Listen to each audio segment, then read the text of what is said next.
Bonjour. Alors, suite à un entretien que vous avez eu, entretien métier, mais surtout entretien d'embauche, la chose qu'il ne faut surtout pas oublier, et là je suis très directif, c'est de faire une lettre de remerciement. Alors, ça peut être un mail aujourd'hui de remerciement, donc on va éviter l'entête à adresser à telle et telle société, etc. Mais ça peut être aussi un courrier classique. Ce qui est important, c'est que dans ce courrier que vous adressez, dans ce mot que vous adressez, non seulement vous remerciez la personne une fois de plus de vous avoir reçu, mais vous lui confirmez l'intérêt pour le poste, si c'est le cas, sinon ce n'est pas la peine de vous abandonner. Vous lui confirmez votre intérêt pour le poste, que tout a été clair, etc. Et vous allez utiliser des mots dans ce courrier qui vont permettre non seulement de remercier, mais aussi d'aller un peu plus loin. Je vais m'expliquer. Premier élément, je tiens à vous remercier pour l'excellent accueil que vous m'avez réservé de notre entretien de tel jour, etc., à telle heure, en compagnie de X, Y, Z.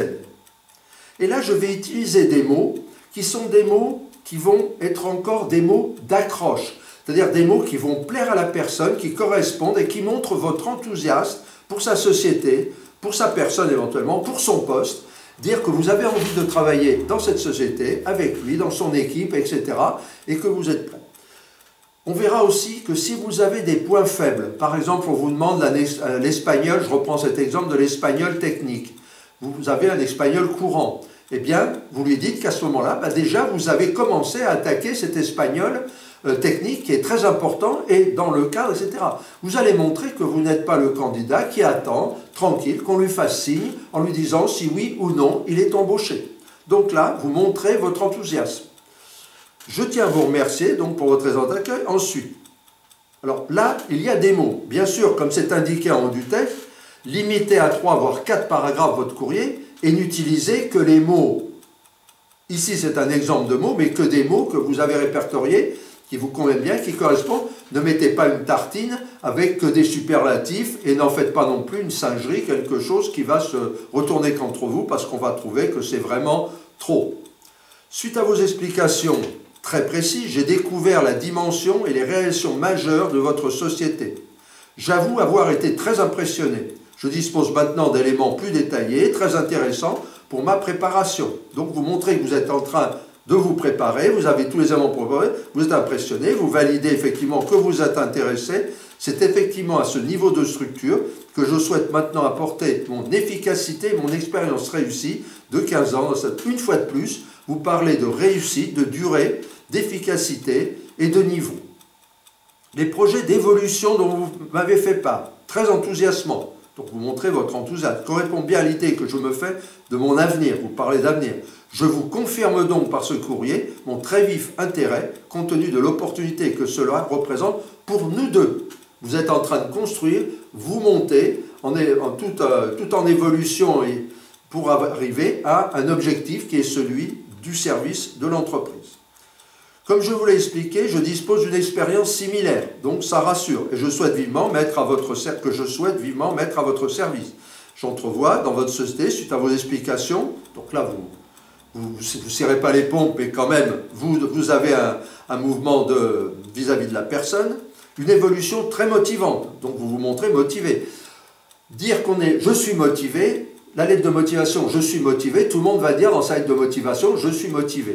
Et la lettre de motivation, dire je suis motivé ne montre pas une motivation. La motivation, comme l'amour, l'amitié ou la confiance en soi, ce n'est pas quelque chose qui se décrète. On l'a ou on ne l'a pas. Donc là, je vais montrer ma motivation. Déjà, je l'ai montré dans l'entretien, mais je l'ai montré dans mon CV, mais je montre aussi ma motivation dans ce courrier. Je le montre aussi, puisque là, j'ai eu l'entretien d'embauche, je l'ai montré aussi dans mon entretien oralement vis-à-vis de la personne. Mes 10 ans de réussite une fois de plus, en France ou à l'étranger, dans la fabrication de moulins avec une équipe efficace, les mots efficaces, fidèle, enthousiaste, dévoué, sont pour moi une véritable opportunité que je mets avec plaisir à votre disposition. Ce que vous comprenez ici, c'est qu'il ne faut pas tartiner, jouer un violon, etc. Là, c'est caricatural. Mais si vous piochez quelques-uns de ces mots dans votre courrier, pour expliquer qu'effectivement, eh bien, vous avez une envie énorme d'être dans cette société, ce qui ne vous empêche pas peut-être d'avoir dire que vous avez 2-3 autres fers au feu et qu'il va peut-être falloir donner une réponse aussi, ce qui va inciter, mais n'en faites pas un chantage, n'en faites plutôt montrez-le comme une préoccupation. Hein. Et la personne va voir effectivement, ben, vous avez envie de ce poste et peut-être c'est à elle maintenant, la balle est dans son camp pour se décider. Mon goût pour le travail de qualité, dans le respect des délais m'a permis, etc., etc. Vous pouvez aussi mettre un contact, hein, où vous pouvez contacter bien sûr mon ancien responsable, monsieur Intel, de la société X à tel numéro. Là aussi, vous apportez quelque chose, peut-être n'appellera-t-il pas, mais au moins, il se dit, s'il me donne ce numéro, c'est qu'il est sûr de lui, et à ce moment-là, ce candidat me paraît être quelqu'un qui est fiable, qui est intéressant. Chaque mot a son poids, je l'ai déjà dit, toujours dit, chaque mot a son poids. Rien n'est innocent dans tout ce que l'on dit, dans tout ce que vous dites, et dans tout ce que l'on va vous dire, et dans tout ce que vous écrivez. Là, c'est très important. Vous pourrez donc profiter de mon efficacité validée, elle vous permettra de disposer d'un collaborateur disponible, vite opérationnel. Une adaptation minimale à vos méthodes internes et à votre culture d'entreprise sera naturellement nécessaire. Comme partout, vous reconnaissez qu'il va falloir peut-être vous initier aux particularités de cette entreprise. Toute entreprise le fait. J'aimerais toutefois vous rencontrer à nouveau. Donc là, on remet l'accent à nouveau afin de vous poser 2 ou 3 questions précises complémentaires sur votre société dans un souci de clarté. Ça peut être aussi, alors on peut vous dire, mais tiens, vous n'avez qu'à me les envoyer par écrit, mais à ce moment-là, on a repris contact avec vous. Ça peut être aussi, j'ai 2-3 suggestions à vous faire, j'ai 2-3 points que j'aimerais vous soumettre, dont j'aimerais parler avec vous. Vous voyez, adulte à adulte, toujours pareil, on va construire, on n'est pas, s'il vous plaît, on n'est pas à quémander un emploi, et à la limite, la personne va en profiter en se disant effectivement... Voilà. Je voudrais aussi vous faire simplement une suggestion de nature à renforcer l'efficacité de la production, le cas échéant. Si vous n'avez pas de suggestion à faire, ne le mettez surtout pas. Si vous en avez 2-3, vous pouvez les mettre. Maintenant, ne montrez pas trop de connaissances à vous dire « oui, oui, expliquez-nous ceci, cela », puis à la limite, on le mettra en place sans vous, et ça sera une autre personne qui s'en occupera, ou les personnes qui sont actuellement en poste. J'aimerais avoir votre avis, vous me direz ce que vous en pensez, éventuellement, vous me direz, si vous le souhaitez, ce que vous en pensez, cas échéant, éventuellement, comment cela peut être mis en pratique. Si vous jugez cette piste pertinente, intéressante, c'est lui, on va lui laisser le choix effectivement de me recevoir ou pas, le choix de s'intéresser à ce que j'ai à proposer ou pas. Donc, à partir de là, la personne a entre les mains un certain nombre de choses. Enfin, j'ai bien noté que vous souhaiteriez que je dispose d'un complément de formation, donc je reprends mon exemple de l'espagnol technique, finalement, qui a l'air de me tenir à cœur. C'est effectivement indispensable, et j'attaque dès maintenant l'approfondissement de cette langue indispensable. Vous montrez que vous êtes quelqu'un de déterminé, de volontaire, que vous y mettez. Vous n'êtes pas quelqu'un dans la soumission, vous êtes quelqu'un dans la coopération avec cette entreprise et avec plus particulièrement les personnes que vous avez pu rencontrer ou la personne avec qui vous allez travailler. Là aussi, vous ne lâchez pas l'affaire. Eh bien, vous envoyez ce courrier, mais ce courrier n'aura peut-être pas de réponse, il en aura peut-être une dès sa réception, ça a été le cas d'un certain nombre de candidats.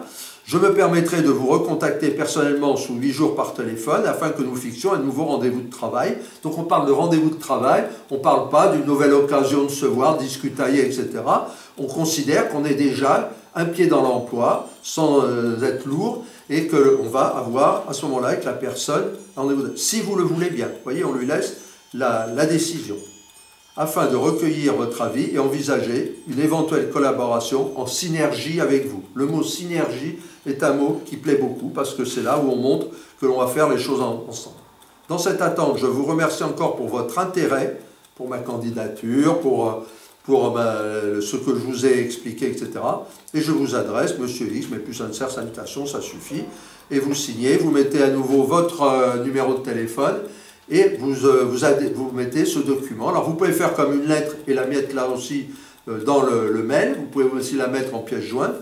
Voilà, c'est à vous de voir comment vous vous organisez. Et si vous rédigez un document comme ça, dans une période où nous ne sommes pas en surcharge, nous pouvons vous donner un avis. Voilà. Réfléchissez à tout ça et je vous redis une fois de plus qu'il est hors de question de faire quelque chose d'aussi long. Ce que j'ai voulu, c'est y mettre le maximum de mots pour que vous puissiez aller à la pêche pour avoir un courrier qui vous ressemble bien, qui correspond bien au poste que vous avez en vous. Voilà, je vous dis à très bientôt et merci.